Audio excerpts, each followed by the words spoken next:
Amados hermanos, hermanas, queridos amigos, amigas, es un gusto reencontrarnos nuevamente para compartir la bendita y gloriosa palabra de Dios. Muchísimas gracias. Yo sé que estás en algún lugar del mundo compartiendo por YouTube, por este canal, en este ministerio evangelístico, los consejos sanos de Dios para poder permitirle que Él transforme nuestras vidas. Una palabra gigantesca en toda la doctrina de Cristo, bendito sea su santísimo y poderosísimo nombre, aleluya, es el perdón. El perdón es una puerta de sanidad divina. El perdón es un elemento divino de Dios, es un don, aleluya, que Dios en su bendita y profunda gracia y misericordia, Él puede conceder a aquel que acepta sus requisitos para salvación.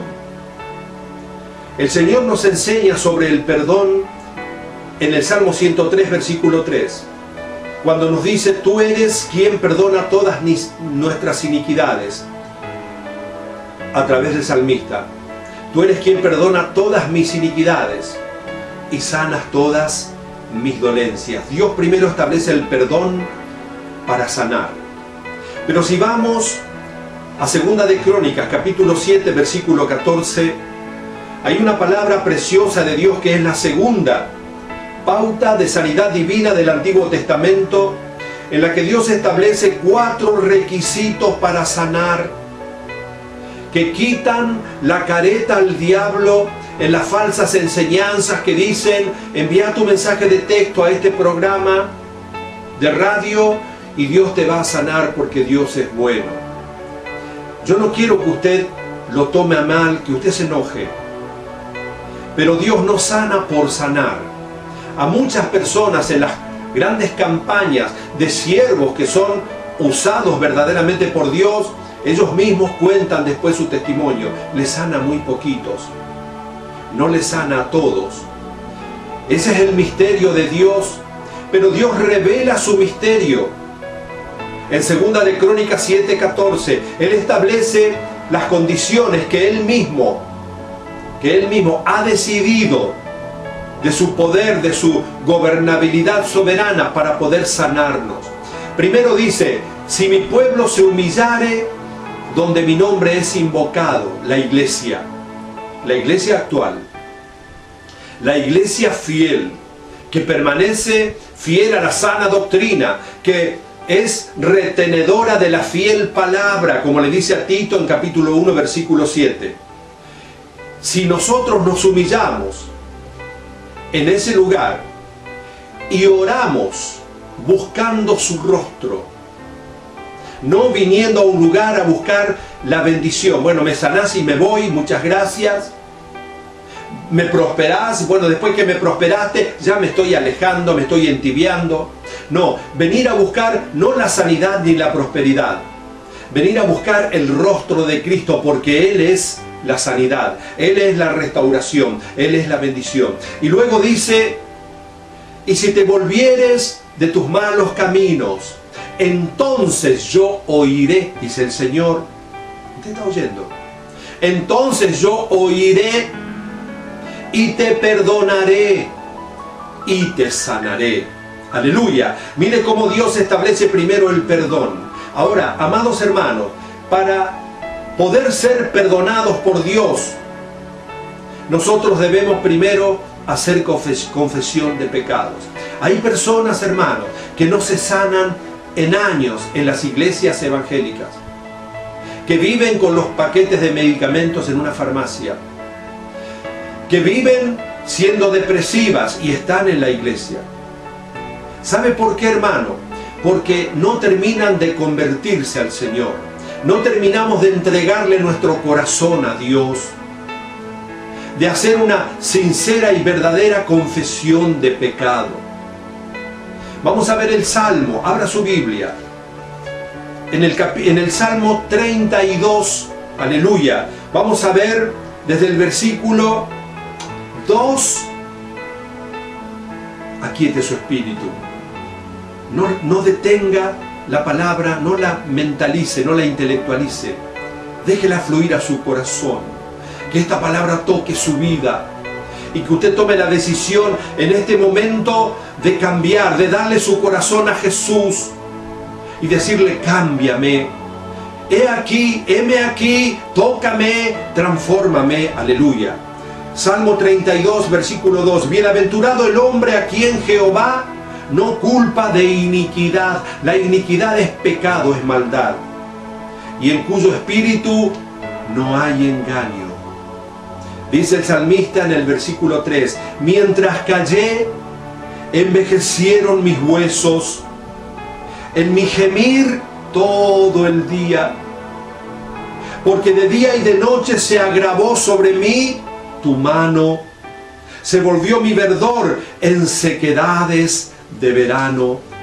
Es decir, que el salmista está reconociendo delante de Dios que él escondió en su corazón su pecado, que él no se lo confesó a Dios, que él intentó tapar una realidad, evadirse de una realidad, pero reconoce el salmista que sintió que la mano poderosa de Dios era más pesada sobre su vida. Porque es necesario que nosotros nos sinceremos delante de Dios, aleluya.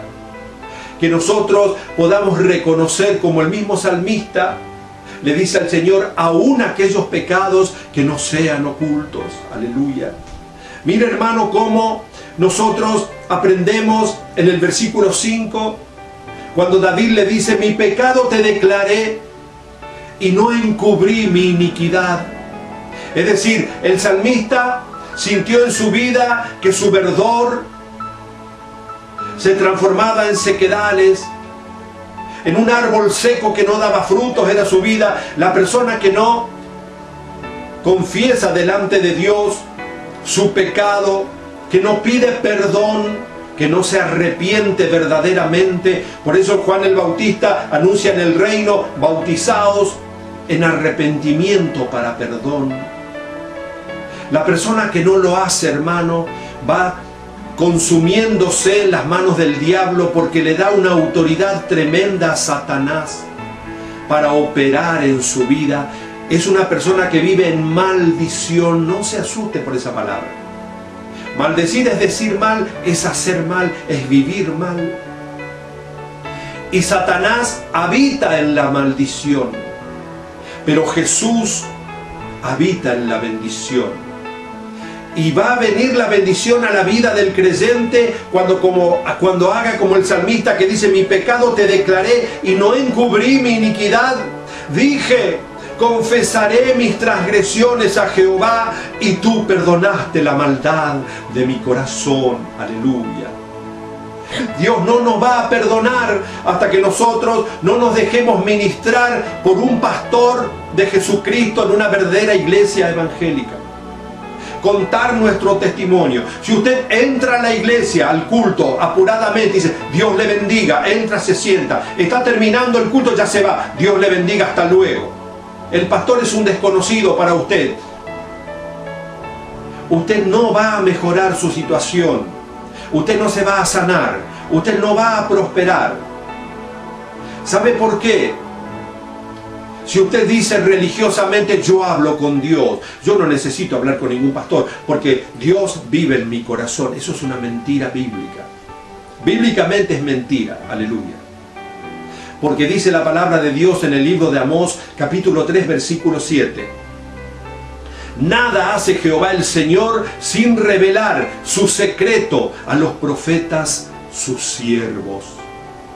Es decir, que Dios solo opera a través de su siervo.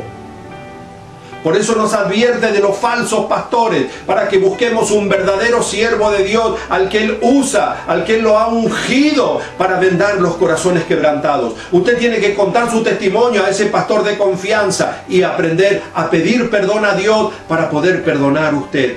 Y vamos a terminar este episodio, este bloque, aleluya, con el Salmo 31, versículo 7. Me gozaré y alegraré en tu misericordia, porque has visto mi aflicción. ¿Sabe lo que podríamos decir? Dios ha visto nuestra aflicción, pero nosotros fuimos valientes y se lo confesamos a Dios. Aleluya. No me entregaste en manos del enemigo, pusiste mis pies en lugar espacioso. Hay personas, hermano, que viven prisioneras sin estar en una cárcel física, prisioneras de su pasado, sin cortar el ancla del pasado, con odio en su corazón, con rencor en su corazón, y no van a comer del árbol de la vida.